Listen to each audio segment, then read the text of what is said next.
Para entender la gravedad de lo que vamos a ver es preciso tener muy en cuenta los horarios en que cada cosa sucede. Era el 5 de agosto de 2019 y rondaban las 11 de la mañana. Toda la terrible secuencia que daría forma a este aterrador caso sucedería en el patio de esta vivienda. Se trata de un porche y unos cuantos metros cuadrados de césped. En el lugar, como podrán observar, hay un auto estacionado. Un auto que terminaría confiscado por la policía. ¿La razón? Esto que está por pasar. Ese hombre que entra en escena se llama Larry. La niña que lleva en brazos se llama Cristina, tiene 13 años y una discapacidad que hace que no pueda moverse por sus medios. Larry es el novio de la madre de Cristina, que es esa mujer que está ahí. Se llama Rita Pangalangan. Como podemos ver, Cristina es metida en el auto y acto seguido se cierran las puertas. El auto no está en marcha y tiene las ventanas subidas. Ya mencionamos que esto está ocurriendo en agosto, ¿verdad? Bien, falta agregar que estamos en Carolina del Sur, en Estados Unidos. Ese día, en esa parte del mapa, las temperaturas eran altas, muy altas. Sigamos mirando.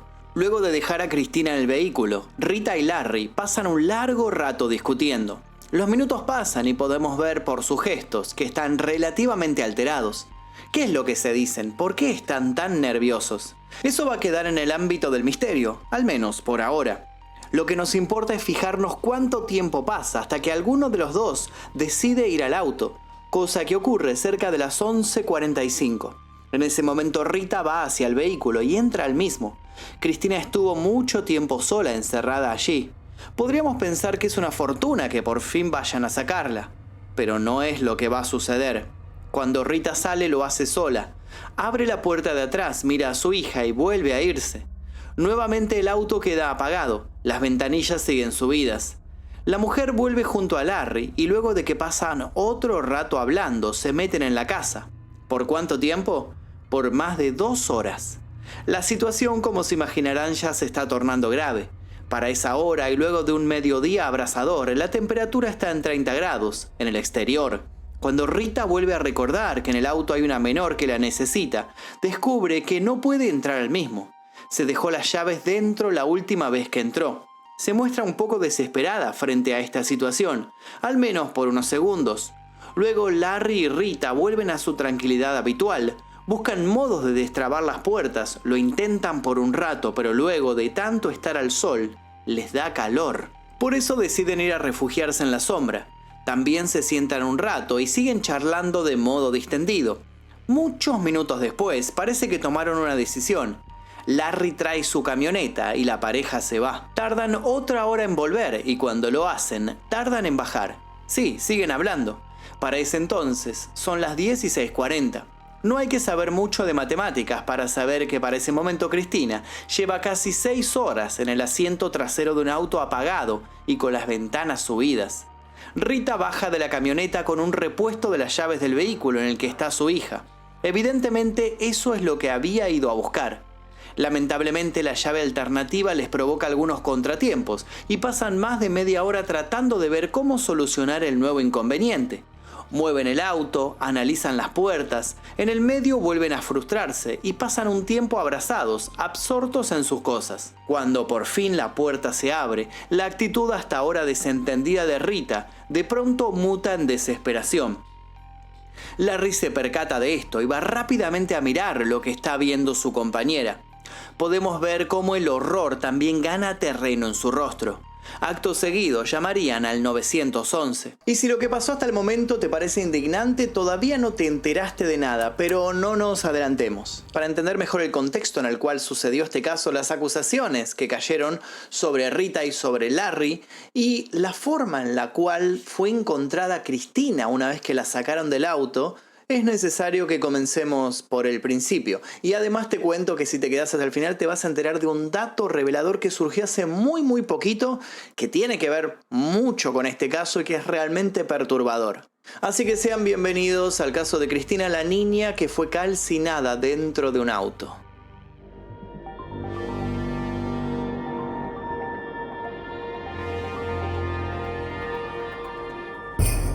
Los involucrados. Luego de haber visto su nivel de negligencia, es difícil imaginarse a Rita como una ciudadana ejemplar. Sin embargo, eso es lo que fue durante un tiempo. La mujer había nacido a finales de la década del 60 y al momento en que transcurre esta historia tenía 53 años. Menos de 5 años antes había sido nombrada maestra del año en el Centro de Educación Temprana Blackstreet de Walterboro. Sí, Rita no solo era un ejemplo a seguir para su entorno, sino que se suponía que tenía para con los niños un trato destacable. Cualquiera de sus compañeros de trabajo lo hubieran descrito en esos tiempos como una mujer comprometida con los más pequeños. Todos sostenían que lo que Rita hacía era digno de admiración, más si se tiene en cuenta que no es fácil dedicarse a otros niños teniendo uno mismo tantas adversidades. Y es que Rita, como mencionamos, era madre de Cristina, una pequeña que había nacido con parálisis cerebral y cuadriplegia espástica, afección que la obligaba a permanecer en la silla de ruedas. Como si esto no fuera poco, sufría trastornos del desarrollo y convulsiones. Cuidar de ella era un trabajo que muchas veces podía ser absorbente si consideramos que la niña precisaba asistencia para cada una de sus actividades más básicas. Así todo, nadie nunca había visto a Rita lamentarse o tomarse aquello con desánimo. Siempre sonreía y repetía orgullosa cuánto amaba a su hija. Incluso había llegado a dar charlas motivacionales y esperanzadoras para padres en sus mismas condiciones. Para el ojo desprevenido, Rita era una referente, pero había tras esta pantalla que había sabido construir una realidad mucho más cruda y más cruel. Los que lidiaban con ella de forma más íntima conocían sus secretos, y sabían que eran secretos oscuros, muy oscuros. Cuando Rita dejó de dar clases debido a su edad, se ganó un retiro que estuvo cargado de buenos deseos, felicitaciones y cartas de exalumnos que decían que siempre iban a recordar el amor con el que los trató. Ninguno de ellos podía siquiera imaginarse que a unos años de su jubilación volverían a ver a la profesora prodigio, pero esta vez en la sección policial del diario local. Una llamada a la policía. Caía la tarde del 5 de agosto de 2019 cuando un llamado llegó a la oficina del sheriff del condado de Colleton. La llamada había sido derivada por la central del 911 y tenía el rótulo de emergencia, por lo que los agentes no dudaron en salir a toda velocidad hacia la dirección indicada. Se trataba de una casa ubicada en Low Country Highway, a unas 10 millas de Walterboro. El panorama que se encontraron fue desolador. Allí un hombre y una mujer los esperaban con la mirada perdida. Los oficiales conocían esa clase de mirada y solo podía significar una cosa: algo malo había pasado, algo muy malo. No tuvieron que hacer muchas preguntas para ver el porqué de esos rostros cargados de miedo y de angustia. En el césped del patio de la propiedad vieron que había tumbada una niña. Se notaba que tenía quemaduras en todo el cuerpo, incluso había llegado a llenarse de ampollas en algunos lugares. En su ropa había rastros de sangre y lo que parecían vómitos. Aunque era una niña grande, llevaba puestos pañales. Los mismos se veían hinchados, víctimas de no haber sido cambiados de hacía tiempo. La niña era Cristina y tras arrodillarse a su lado, los agentes corroboraron que no había nada que se pudiera hacer por ella. Cristina estaba muerta. A la vez que las ambulancias se hacían presentes, los oficiales se acercaron al hombre y a la mujer, primero para ofrecerles sus condolencias, luego para hacer preguntas. Había muchas incógnitas que resolver. Necesitaban la historia que había detrás de todo esto. La mujer y el hombre eran por supuesto Rita y Larry, y claro que tenían una historia para contar. Rita dijo entre sollozos que estaba pasando una linda tarde con su hija, ambas jugando en el auto Volkswagen Jetta 2012, que podía verse allí. Dijo que en determinado momento había salido del mismo para buscar un encendedor y agua. Remarcó que antes de hacerlo dejó el aire acondicionado prendido. Había regresado a los pocos minutos, pero la puerta se había cerrado, dejándola afuera. Aseguró que de inmediato ella y su novio salieron a buscar una llave de repuesto. Cuando lograron sacar a la niña del auto, ya era muy tarde. Remató su relato con otra catarata de llanto. No se tardó en darle asistencia psicológica, y luego se procedió a interrogar a Larry. El hombre confirmó cada una de las palabras de Rita. Estaban pasando un lunes en familia cuando un infortunio había derivado en esa terrible tragedia. Lo que siguió fue una postal dolorosa. La ciudad despidió a Cristina. La autopsia fue concreta. La niña había muerto de hipertermia. Adentro del auto donde había muerto, la temperatura había escalado a 57 grados, sofocándola. A la ceremonia de entierro acudieron varios vecinos de Rita. Algunos de ellos la abrazaban, empáticos con ese angustiante dolor que ella debía estar atravesando. Otros la miraron con sospecha. Este último grupo estaba convencido de que Rita no era la misma desde hacía meses. Decían que Rita parecía más abstraída, menos conectada con la realidad. La veían por la calle llevando a su hija como si llevara un bulto, totalmente enajenada. Y en realidad era obvio que algo estaba pasando. Ustedes vieron las imágenes al principio y saben que Rita y Larry no estaban contando la verdad. Saben que las cosas no sucedieron de esa manera y los policías sospechaban que esto era así. Sin embargo, les pusieron un monto de fianza, ellos lo pagaron y salieron en libertad. Esto fue de por sí cuestionable, dado que también se podía ver que la pareja llevaba cierto tipo de intoxicación. ¿Había dudas sobre lo que estaba pasando? Sí. ¿Había dudas sobre la confiabilidad que se le podía dar al testimonio de Rita y de Larry? También. Pero así todo, no había pruebas de que hubieran actuado con mala voluntad. Les había pasado algo que parecía más ligado a una serie de eventos desafortunados que a otra cosa. No podía demostrarse lo contrario, hasta que se dieron cuenta de la presencia de las cámaras. Fue entonces cuando los detectives obtuvieron una orden de allanamiento y confiscaron las grabaciones. Todo estaba a punto de ponerse patas para arriba. Lo que mostraron las cámaras.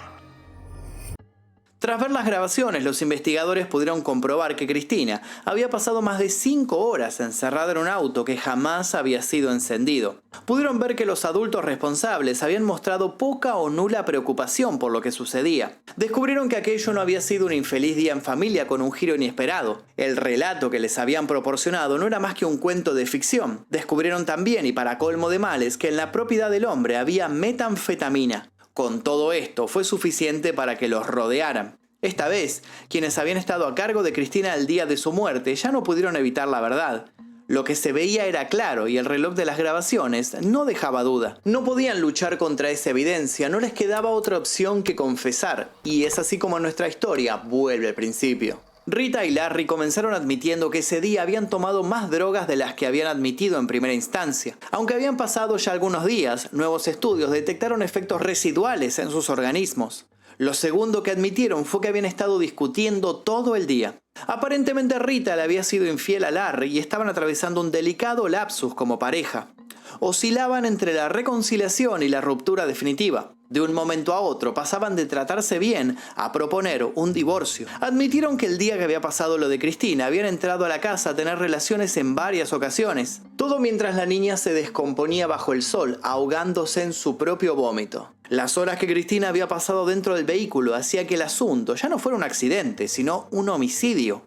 ¿Cómo podía alguien dejar a una persona discapacitada que ni siquiera podía gritar para expresar su dolor en esas condiciones? No hubo que escuchar mucho más para saber que esta vez Rita y Larry ya no volverían a salir tan fácil de la comisaría. Esa misma tarde los trasladaron a sus respectivas prisiones y la noticia no tardó en circular. Cuando trascendió que Rita y su novio iban a ser acusados de asesinato, la consternación lo llenó todo. Los medios se dedicaron a explotar el morbo popular y los detalles sobre lo ocurrido aquella fatídica jornada se replicó hasta el cansancio. Los videos de las cámaras de seguridad también llegaron hasta las manos de los periodistas y los mismos no tardaron en volverse tristemente célebres por lo terrorífico de sus imágenes. De pronto, toda la sociedad estaba pendiente de lo que iba a pasar con Rita y Larry. Querían verlos juzgados, querían que pagaran por lo que habían hecho. Hubo grupos anónimos que llegaron a sugerir que harían justicia por mano propia si los jueces no daban la sentencia que pretendían. Todo había escalado demasiado rápido. Había odio, impotencia y frustración flotando en el aire. Duffy Stone fue el abogado encargado de llevar adelante la acusación. Stone solía llevar casos como parte de la unidad penal profesional. Este equipo se formó en 2009 para procesar a los delincuentes más violentos y habituales del circuito. Hasta ese momento, habían obtenido condenas contra 463 de los 505 acusados que procesaron. Todos pusieron sus esperanzas en este profesional, y así comenzó un juicio que fue seguido por miles de personas. Nadie esperaba que durante el mismo los niveles de indignación siguieran aumentando. Juicio. Que Stone llamó a 15 testigos durante 3 días para que testificaran en el juzgado del condado de Colleton. Entre ellos se encontraban investigadores de la oficina del sheriff y de la División de Aplicación de la Ley del estado de Carolina del Sur. También estuvo la doctora Demetria Garvin, toxicóloga de la red privada de ciencias forenses. Con los testimonios de estos eruditos, brindó pruebas objetivas de que Cristina había muerto por falta de asistencia. A todos les preguntó lo mismo. ¿Hubiera terminado igual la niña si alguien hubiera bajado las ventanillas del auto o hubiera prendido el aire acondicionado? ¿Hubiera terminado igual si en lugar de dejarla en un auto a pleno rayo del sol, la dejaban en una habitación o al menos en la sombra? Parecían preguntas con respuestas obvias. Justamente Stone quería que no quedaran dudas de lo fácil de responder que eran aquellas incógnitas. Todo para anticiparse a la estrategia de la defensa, que deseaba sostener que Rita y Larry no habían sido conscientes de lo inapropiadas que habían sido sus acciones. Stone quería que quedara claro que solo alguien muy fuera de sus cabales podía sostener no haberse dado cuenta de lo que iba a pasar.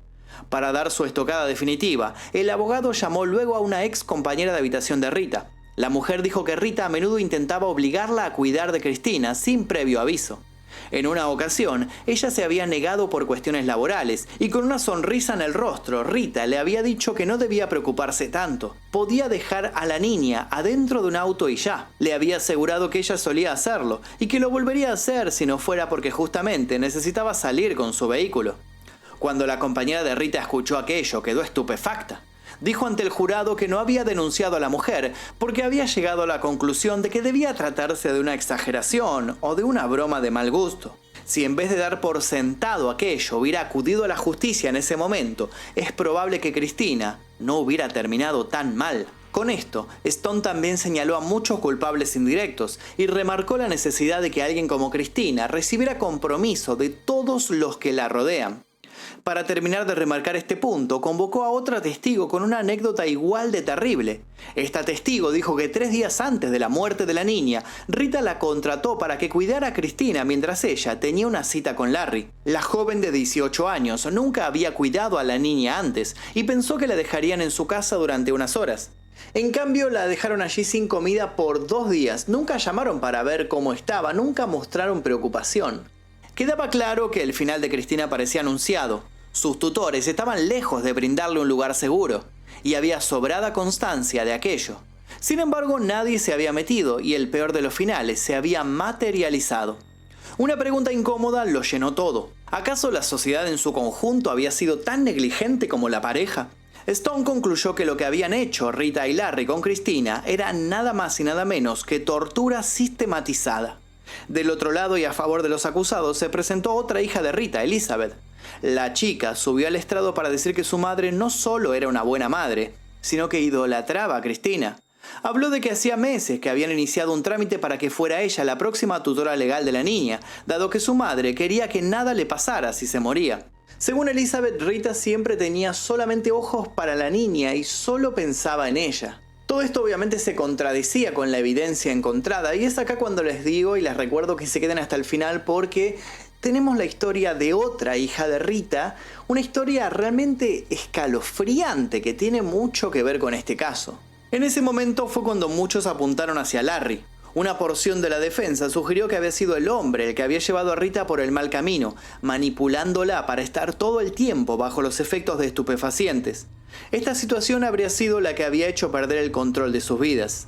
Por su parte, los abogados de Larry no solo negaron esto, sino que sostuvieron que al no ser Larry el padre biológico de Cristina, no tenía por qué cargar con tanta responsabilidad. En todo caso, decían, él era tan culpable como la niñera que no había llamado a la policía para avisar lo mala madre que era Rita. A pesar de los intentos de ambas defensas por mostrarse sólidas, estaba claro en el fulgor popular que nadie quería darle lugar a las objeciones.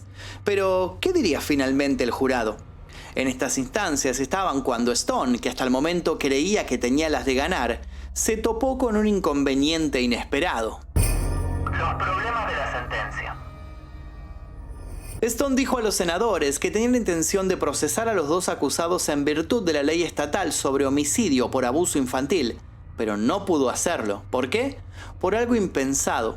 El límite de edad de la ley no lo permitía. La ley estatal, que data de hace décadas, dice que las víctimas deben tener menos de 11 años para que alguien sea culpable de matarlas por abuso o negligencia infantil. Stone tuvo que usar un fallo de la Corte Suprema del Estado de 1957 para acusar a la pareja de asesinato. Además, presentó un proyecto de ley para llevar el límite de edad a 18, lo que despertó la unanimidad de aprobación por parte de sus colegas. Todos estos colegas coincidieron en que aquel límite de 11 años era una tontería.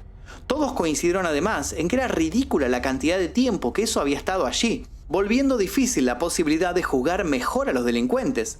¿Por qué nadie antes de Stone se había quejado de esto? ¿Por qué nadie había luchado contra la incongruencia de esta ley? ¿Acaso Cristina no podía ser considerada un infante por ya tener 13 años? Muchos llegaron a coincidir consternados que quizás lo de los 11 años había sido un simple error en la redacción de leyes. Un error que había sobrevivido durante mucho tiempo por la ausencia de alguien que lo resaltara. Otra vez quedaba a la vista que a veces se necesita de la pasividad de un conjunto para que las injusticias se afiancen. Aclarado esto y superada esta traba, el jurado tardó solamente 2 horas y 25 minutos para emitir su veredicto. Veredicto. La madre de la víctima, Rita Pangalangan, de 53 años y residente de Walterboro, y su novio, Larry Eugene King, de 45 años y ex residente de Ruffin, fueron declarados culpables de asesinato por un jurado del Tribunal de Sesiones Generales del Condado de Colleton. Rita fue sentenciada a 37 años de prisión y King a 32 años. A ambos se les sumaron 20 años por cargos adicionales.